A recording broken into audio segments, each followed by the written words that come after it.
Memory gland. देखो अब duct और ग्लैंड में आप लोगों को क्लियर हो चुका होगा। Duct pipe, gland, gland, duct pipe और ग्लैंड को नल मान लो, टैप मान लो। तो जहां पे भी ग्लैंड होगा ना वहां से कुछ ना कुछ सिक्रीशन होगा। सिक्रीशन मतलब कुछ ना कुछ बाहर आएगा ही, निकलेगा ही, जहां पे भी ग्लैंड होगा। और जहां पे पाइप होगा वहां से कुछ ना कुछ ट्रांसफर होगा ही, यही होगा। अब देखो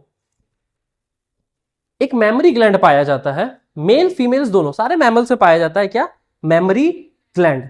मेल से भी पाया जाएगा, फीमेल से पाया जाएगा। अभी जो मेमोरी ग्लैंड है ना, दोनों मेल और फीमेल पाया जाएगा। और ये जो मेमोरी ग्लैंड है ये एक्टिव सिर्फ और सिर्फ फीमेल्स में होता है। मेल्स में एक्टिव मेमोरी ग्लैंड नहीं होता, और फीमेल्स में ये एक्टिव मिल्क प्रोडक्शन के लिए होता है। अभी बताऊंगा प्रोसेस उसका कैसा है। बट फीमेल्स में जो एक्टिव होता है ये मेमोरी ग्लैंड होता है, ये एक्टिव होता है और किस चीज के लिए होता है, मिल्क प्रोडक्शन के लिए होता है। मेल्स में मेमोरी ग्लैंड्स होते हैं but these are not actives, ये एक्टिव नहीं होते। ठीक है। अभी जो मेमोरी ग्लैंड्स होते हैं ना, ये दो तरह की चीजों से मिलकर बनते हैं। पहला होता है ग्लैंडुलर टिश्यू, ठीक है, ग्लैंडुलर टिश्यू। और दूसरा होता है वेरिएबल अमाउंट ऑफ फैट, जिसको हम लोग बोल देते हैं एडिपोज टिश्यू। ठीक है, पहला ग्लैंडुलर टिश्यू और दूसरा एडिपोज टिश्यू, या फिर वेरिएबल अमाउंट ऑफ फैट, मतलब बहुत सारा अमाउंट ऑफ क्या पाया जाता है, हमें फैट पाया जाता है यहाँ पे। अब देखो इंपॉर्टेंट पॉइंट इसकी कैसे क्या क्या है। ये जो फैट है ना, ये फैट, ये ग्लैंडुलर टिश्यू का ये जो फैट है, वेरिएबल अमाउंट ऑफ फैट या फिर एडिपोज टिश्यू जो है, ये इसको साइज देने में मदद करता है। क्या करता है, शेप्स एंड साइज कौन प्रोवाइड करता है, फैट प्रोवाइड करेगा। और दूसरा जो ग्लैंडुलर टिश्यू है ये हेल्प करता है मिल्क के प्रोडक्शन में। मिल्क के प्रोडक्शन में कौन हेल्प करेगा, ग्लैंडुलर टिश्यू। और शेप और साइज कौन प्रोवाइड करेगा, ये क्या बोलते हैं वेरिएबल अमाउंट ऑफ फैट जो होगा, मतलब एडिपोज टिश्यू जो होगा ये इसका शेप और साइज प्रोवाइड करेगा, और ये ग्लैंडुलर टिश्यू इसको मिल्क प्रोवाइड करेगा। ठीक है। अब देखो समझते रहो, थोड़ा सा ऊपर नीचे हो सकता है, यहां पे जान लेना कैसा है। इसमें देखोगे समझो, मान के चलो ये हमारा रिप्स है, ये जो है येलो वाला ये हमारा क्या है, रिप्स है, रिप्स मसल्स है, ये समझिए रिप्स है। अभी जो रिप्स है ना, ये दो दो जो रिप्स है ऐसे ऐसे करके बने हुए हैं, ये जो रिप्स है इन दोनों के बीच में एक मसल पाया जाता है। दो रिप्स के बगल में बीच में एक क्या होता है, एक मसल्स पाया जाता है। इस मसल्स का नाम है इंटरकोस्टल मसल्स, इंटरकोस्टल मसल्स। ठीक है। दो रिप्स, सबसे पहले रिप्स आएगा, बॉडी से देखना क्या, रिप्स, रिप्स के बीच में क्या, इंटरकोस्टल मसल्स। ठीक है, इंटरकोस्टल मसल्स रिप्स के बीच में। उसके बाद एक मसल पाया जाता है लंबा सा, रिप्स के बीच के मसल्स को इंटरकोस्टल मसल्स, और एक लंबा सा जो मसल्स पाया जाता है ये येलो वाला दिख रहा है, इसको बोलते हैं हम लोग मेजर पेक्टोरल मसल। ठीक है, मेजर पेक्टोरल मसल्स। तो पहला इंटरकोस्टल मसल्स रिप्स के बीच में, तो सबसे पहले रिप्स पाया जाएगा। रिप्स के बाद दो उनके बीच में जो मसल्स है उसको इंटरकोस्टल मसल्स। उसके बाद एक लंबा सा मसल्स होगा, उसको क्या बोलेंगे हम लोग, मेजर पेक्टोरल मसल्स। ये हो गए मसल्स। अभी तक मेमोरी ग्लैंड का कोई भी पार्ट इसमें आया नहीं है। अब यहां से स्टार्ट होता है क्या, हमारा मेमोरी ग्लैंड चालू होता है। मेमोरी ग्लैंड यहां पे चालू होता है, और क्या होता है आप इसको देख सकते हो, ऊपर के इसको फैट्स। उसके बाद यहां पे क्या हो जाता है कि आप इसमें देखोगे कि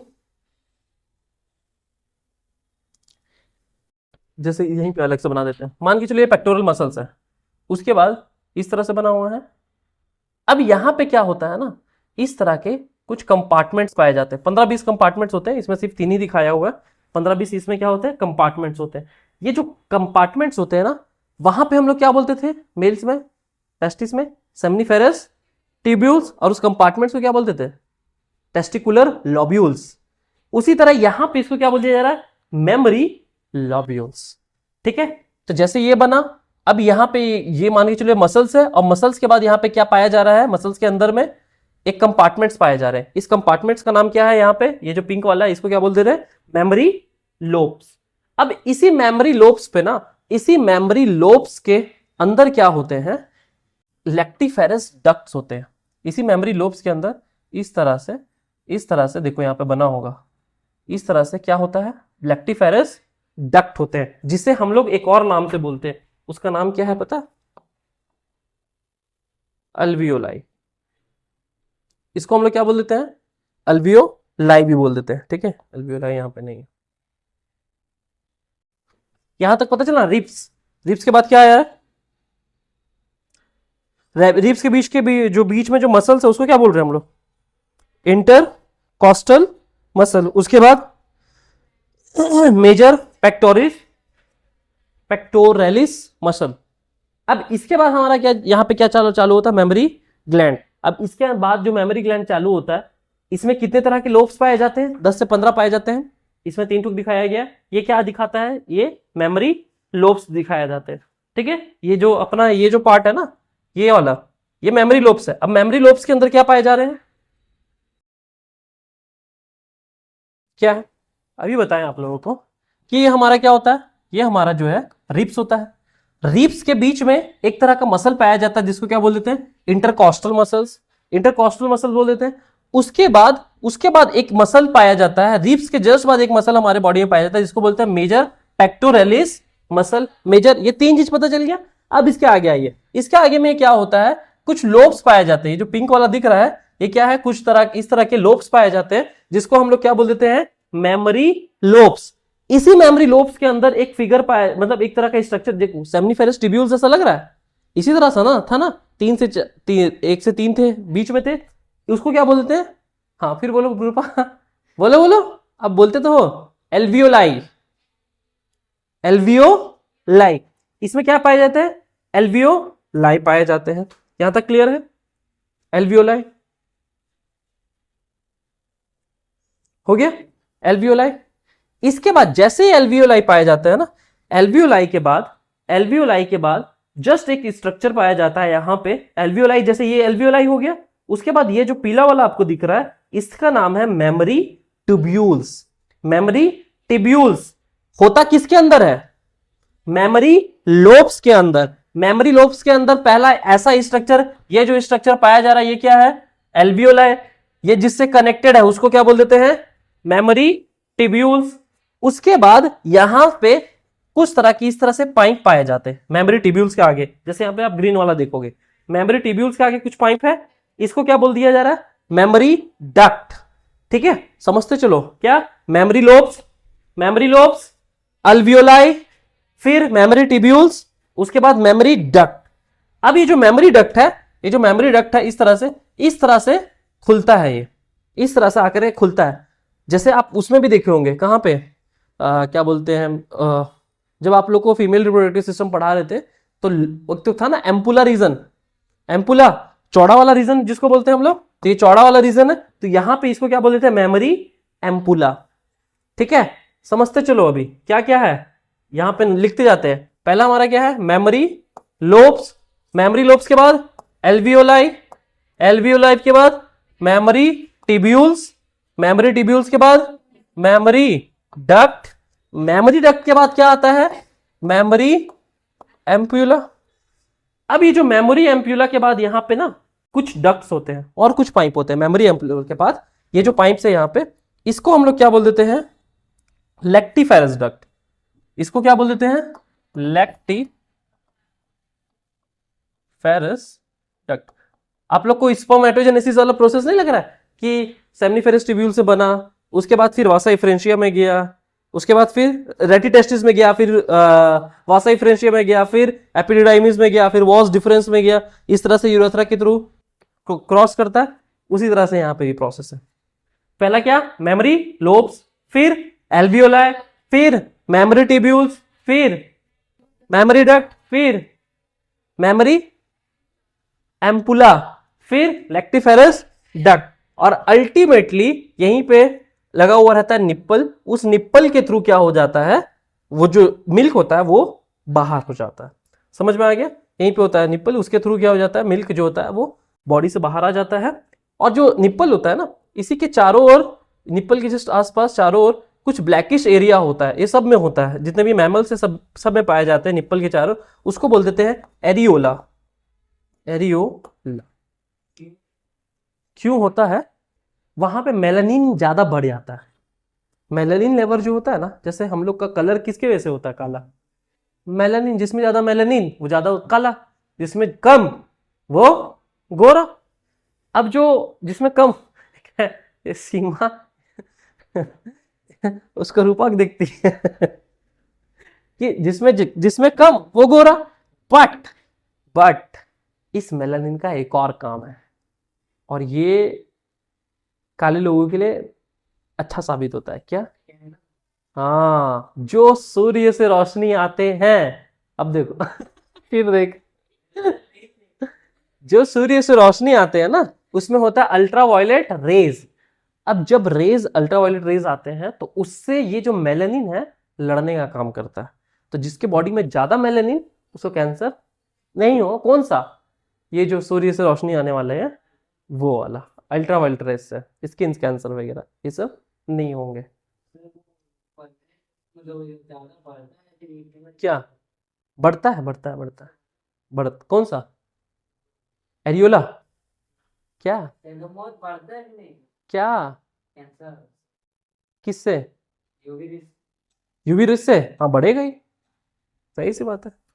यूवी रेस दिन भर धूप में कोई काम कर रहा है without any protection, without sunscreen, करता ही बढ़ता ही है। तो काला इसीलिए तो नहीं मरता है क्योंकि मेलानिन हो गया ना। तो उस काला इसीलिए है क्योंकि मेलानिन ज्यादा है। अब जब मेलानिन ज्यादा है तो बॉडी क्या करेगा? लड़ेगा यूवी रेस से। अब जो गोरा रहेगा ना, बहुत गोरा है, अंग्रेज लोग, वो लोग धूप में गया तो लाल हो जाता है, वो लोग, है ना, पूरा लाल हो जाता है, तो वो लोग को दिक्कत है। हम लोग को दिक्कत नहीं है, हम लोग इंडियन लोग को दिक्कत नहीं, क्योंकि हम लोग तो सूरज के चारों ओर ही दिन भर हम लोग सूर्य में ही रहते हैं। बचपन में खेलते थे क्रिकेट, सुबह 7 बजे से रात के 7 बजे तक, तो मम्मी आ जाती थी पता है डंडा लेकर के, और सबके सामने मारती थी ग्राउंड में, सबके सामने मार के ले जाती थी अंदर। हाँ, अरे मार गजब वाला, बेल्टी बेल्ट, क्योंकि क्रिकेट खेलने का पूरा जुनून था ना, डिस्ट्रिक्ट खेले थे तो दिन भर क्रिकेट खेलते थे।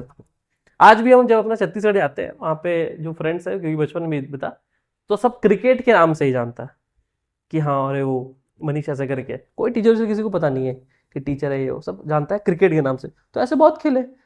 तो हम लोग तो मतलब ऐसा खेलते थे कि इतना काला हो जाते थे, इतना ना ज्यादा धूप में कोई रहता था काला कैसे हो जाता? इतना ना काला हो जाते थे कि एक बार हो गया था हमको मम्स याद है आप लोगों को पढ़ाए थे, तो स्कूल में पड़ गया था, फूल गया था, हो गया था। तो डॉक्टर के पास गए, तो डॉक्टर बताया, उसके बाद डॉक्टर बोला इतना काला कैसे हो गया है? वही बोले दिन में धूप में खेलता है ऐसे करके। तो उस समय नया नया निकला था पियर्स साबुन, अभी भी चलता है, उस समय निकला था नया नया। तो डॉक्टर बोला ये साबुन लो और इसको लगाना। अब जब लगाए तो इतना मैल निकल रहा है ना चेहरे से पूरा, कि इतना ज्यादा धूप में खेल लिए थे कि आदमी पूरा काला हो गया था। तो वैसे ही होता था। किससे? गोरा और पता नहीं मैल निकाल, जैसे हाथ में अगर कैसे धूल में काम करते हैं तो साबुन से लगाने पर कैसे धूल निकलता है, बस वैसी धूल बढ़ गया था। ठीक है, दिन भर खेलते ही रहते थे। ये हो गया, समझे? तो ये पता चल गया। इंटरकॉस्टल मसल पता चला। चलो मैं आप लोग से पूछ रहा हूं, इंटरकॉस्टल मसल किसे कहेंगे? रिब्स के बीच के जो मसल पाया जाएगा उसको इंटरकॉस्टल मसल। उसके बाद मेजर पेक्टोरलिस मसल किसे कहेंगे? सबसे जो लंबा मसल है हमारे रिब्स, जहां से मेमोरी ग्लैंड स्टार्ट होता है, उसी को बोलेंगे। उसके बाद क्या आता है हमारा? मेमोरी लोब्स के बाद क्या आता है? एल्वियोलाई, यहीं पे मिल्क प्रोडक्शन यहीं पे होता है। ठीक है, उसके बाद एक एल से यहाँ पे क्या नाम हम भूल रहे हैं, ल्यूरिन करके, कल बताएंगे, नाम यहाँ पे याद नहीं आ रहा, ल्यूरिन करके कुछ होता है, वहां पे आता है, मतलब सेंटर ऑफ द, इसको क्या बोलते हैं, सेंटर ऑफ द ये एल्वियोलाई, उसको ल्यूरिन कुछ बोलते हैं। ठीक है, कल बता देंगे नाम, बट फिलहाल यही आपसे पूछेगा कि ये मेमोरी लोब से एल्वियोलाई, एल्वियोलाई से मेमोरी ट्यूब्यूल्स से मेमोरी डक्ट से एम्पुला से लेक्टिफेरस ट्यूब्यूल्स, और फिर लास्ट में जो निप्पल के थ्रू बाहर सीक्रेट हो गया, सीक्रेट नहीं हो गया, बाहर हो गया। ठीक है, क्लियर है? ये हमारा ये अपना था। अब इसी में यहां पे आप देखो, अब यहां पे पता चलेगा कहां पे क्या है। ये ये जो मसल्स है, ये जो मसल्स है इसको क्या बोल रहे थे हम लोग? इंटरमोलिक्यूल? नहीं नहीं, ये लंबा सा मसल है, रिब्स के बीच के मसल्स को क्या बोले? इंटरकॉस्टल। उसके बाद जो बड़ा लंबा सा मसल्स है उसको क्या बोले? हाँ, पेक्टोरेलिस मसल, पेक्टोरेलिस मसल। ठीक है, उसके बाद हाँ, मेमोरी, मेमोरी, ये देखो, ये लिखा मेमोरी लोब्स। इसी मेमोरी लोब्स के अंदर क्या रहेंगे? एल्वियोलाई रहेंगे, एल्वियोलाई रहेंगे। देखो यहाँ पे, मतलब ये पूरा एक साथ दिखा रहा है, बट ट्रांसफर कैसे होता है मैं आपको उस प्रोसेस में बताऊं, इसमें उतना पता हमें नहीं चल पाता। ठीक है, अब देखो यहीं पे अल्वियोलाई के बीच में क्या हो रहा है, यहाँ पे सिक्रेशन ऑफ ल्यूमेन, ल्यूमेन जो एल से बता रहे थे ना, ल्यूरिन करके, ल्यूमेन जो एल्वियोलाई होता है उसके सेंटर को क्या बोलते हैं? ल्यूमेन। इसी ल्यूमेन में क्या होता है? मिल्क जो होता है वो स्टोर होता है। अभी तो इसको पढ़ाना ही है, तो ये समझ आया कि जो इसमें दो तरह के ग्लैंड पाए जाते हैं, एक तो ग्लैंडुलर टिश्यू बोलते हैं और दूसरे को क्या बोलते हैं? एडिपोज टिश्यू या फैट। फैट से क्या होगा? इसका शेप बनेगा, और जो ग्लैंडुलर टिश्यू है उससे क्या होगा? मिल्क प्रोड्यूस होगा। ठीक है, उसके बाद ग्लैंडुलर टिश्यू जो होते हैं 15 से 20 मेमोरी लोब्स होते हैं, मतलब मैंने बताया ना 15 से 20 मेमोरी लोब्स होते हैं, जो 3-4 करके हम लोग दिखाए थे। उसके बाद ईच मेमोरी लोब में क्या होते हैं? अल्वियोलाई होता है। अल्वियोलाई में क्या होता है? मिल्क का प्रोडक्शन होगा, मिल्क का प्रोडक्शन होगा। ठीक है, मिल्क का प्रोडक्शन होगा। अब मिल्क जो होता है ना वो कहां प्रोड्यूस होगा? अल्वियोलाई में। मिल्क स्टोर कहां पे होगा? अल्वियोलाई के बीच के रीजन, इसको क्या बोल देते हैं हम लोग? ल्यूमेन बोल देते हैं। Central cavity of alveoli, central जो होता है अल्वियोलाई उसको ल्यूमेन बोल देते हैं। और ल्यूमेन जो होता है एक, वही क्या होता है? एक एम्प्टी स्पेस होता है अल्वियोलाई के अंदर, जहां पे मिल्क क्या होता है? स्टोर होता है। ठीक है, अब मिल्क का पाथ यही था ना, अल्वियोलाई, वो अल्वियोलाई से ही मिल्क बनता। अब मिल्क का पाथ पूछ रहा है, मेमोरी ग्लैंड नहीं पूछ रहा, मिल्क का पाथ पूछ रहा है। तो कहां बनेगा? अल्वियोलाई में। स्टोर कहां होगा? ल्यूमन में। फिर मेमोरी टिब्यूल्स में, फिर मेमोरी डक्ट में, फिर मेमोरी एम्पुला, उसके बाद lactiferous duct, and then last में निप्पल के थ्रू बॉडी के आउटसाइड। ठीक है, यही था, यही बताया अभी तक। उसके बाद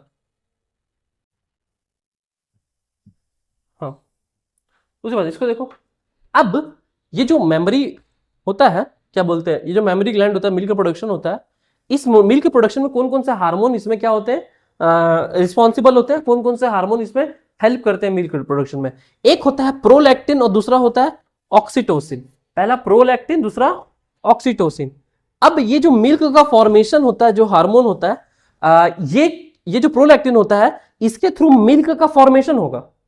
प्रोलैक्टिन के थ्रू मिल्क का फॉर्मेशन होगा, ऑक्सीटोसिन के थ्रू मिल्क बाहर आएगा, मिल्क बाहर आएगा। प्रोलैक्टिन के थ्रू फॉर्मेशन, इसके थ्रू बाहर इजेकुलेट, मतलब इजेक्शन बाहर होगा। अब ये जो प्रोलैक्टिन होता है ना, ये कौन निकालता है? हमारा एंटीरियर पिट्यूटरी। आप लोग को याद है पोस्टीरियर पिट्यूटरी और एक एंटीरियर पिट्यूटरी। तो ये जो एंटीरियर पिट्यूटरी है, आप लोग को दिखाया था, ब्रेन के जस्ट सेंटर में होता है, हमारे नीचे होता है, दो ठोक होता है, एक एंटीरियर एक होता है पोस्टीरियर। तो एंटीरियर पिट्यूटरी, वहां पे एंटीरियर पिट्यूटरी क्या क्या कर रहा था? वो भी जीएनआरएच निकाल रहा था वहां पे, है ना? क्या बोलते हैं, जो मेल जो टेस्टिस बना रहे थे, मतलब टेस्टोस्टेरोन बनाने में हेल्प कर रहा था, वहां पे भी वही कर रहा था, और यहाँ पे भी कौन कर रहा है? Anterior pituitary. बट ये मेल में होगा, वो सॉरी ये फीमेल में होगा, वो मेल में होगा। अब देखो फंक्शन क्या है इसका, प्रोलैक्टिन का, मिल्क के प्रोडक्शन में क्या करता है?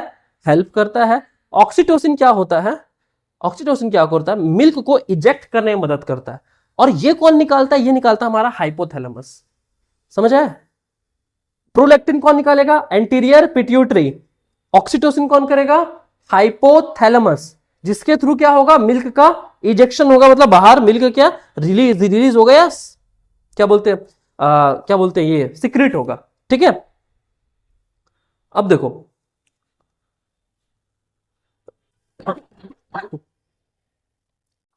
इसका फंक्शन क्या होता है ऑक्सीटोसिन का? मिल्क को क्या करता है? ये पुश करता है बॉडी के बाहर। क्या करेगा? ये मेमोरी ग्लैंड से क्या करेगा?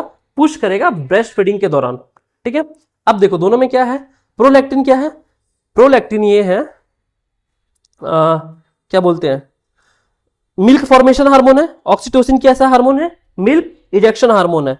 इसको सीक्रेट कौन करता है? Anterior pituitary. प्रोलैक्टिन को कौन करेगा? Anterior pituitary. और ये जो ऑक्सीटोसिन है ये बनेगा हाइपोथैलेमस में, ये बनेगा हाइपोथैलेमस में, लेकिन सिक्रीट कौन करेगा? Posterior pituitary. पिट्यूटरी दो तरह के ग्लैंड होते हैं, हमारे बॉडी में ही होते हैं, हमारे ब्रेन के पास होते हैं, एक को बोलते हैं एंटीरियर, एक को बोलते हैं पोस्टीरियर। दो इस तरह से लटके रहते हैं, इस तरह से होते हैं। देखो है ना, यहाँ पे दो होता है, एक और होता है पोस्टीरियर पिट्यूटरी भी बोलते हैं उसको, ठीक है। तो होता है यहाँ पे क्या है कि जो एंटीरियर पिट्यूटरी है वो प्रोलैक्टिन हार्मोन निकालेगा तो मिल्क बनेगा। उसके बाद जो हाइपोथैलेमस है वो प्रोलैक्टिन क्या करेगा, सॉरी ये ऑक्सीटोसिन हार्मोन बनाएगा, लेकिन उसको रिलीज कौन करेगा? Posterior pituitary. और उसके थ्रू क्या होगा? मिल्क बाहर आएगा। तो मिल्क बनाने में सिर्फ और सिर्फ एक ही पार्ट एंटीरियर पिट्यूटरी, लेकिन मिल्क सिक्रीट करने में बनाएगा हाइपोथैलेमस, निकालेगा कौन? इंटीरियर, ये पोस्टीरियर पिट्यूटरी। समझ में आ गया? इंटीरियर और पोस्टीरियर क्लियर हुआ? कंफ्यूजन मत रखना, ठीक है। अब मेमोरी ग्लैंड क्या है? वन लाइन इसके दोनों में प्रेजेंट होते हैं, दोनों में ही होते हैं। किसके थ्रू बनते हैं? ग्लैंडुलर टिश्यू और फैट से बनते हैं। टोटल कितने ग्लैंडुलर टिश्यू होते हैं? 15 से 20। मेमोरी उसमें लोब्स होते हैं ग्लैंडुलर टिश्यू में। मेमोरी लोब क्या होता है? उसमें क्या होता है? अल्वियोलाई होता है। अल्वियोलाई क्या करता है? मिल्क का फॉर्मेशन करेगा, ल्यूमेन मिल्क को स्टोर करेगा, मिल्क का पाथवे अल्वियोलाई से ल्यूमेन में जाएगा, फिर ट्यूब्यूल्स में, फिर डक्ट में, एम्पुला में, लैक्टिफेरस डक्ट, निप्पल में, ठीक है। प्रोलैक्टिन मिल्क का फॉर्मेशन करेगा और ऑक्सीटोसिन मिल्क को इजेक्ट करेगा। यही है ना। प्रो मतलब पहले, प्रो मतलब प्रोड्यूस, प्रो से याद रख लेना प्रोड्यूस, और ऑक्सी से आउट, ठीक है। तो प्रोलैक्टिन से मिल्क प्रोड्यूस होगा, ऑक्सीटोसिन से मिल्क बाहर जाएगा, ठीक है। प्रोलैक्टिन से मिल्क प्रोड्यूस होगा और ऑक्सीटोसिन से मिल्क बाहर जाएगा। यही है इंपॉर्टेंट, मेन यही है एक्चुअली, ठीक है। तो ये हमारा था मेमोरी ग्लैंड।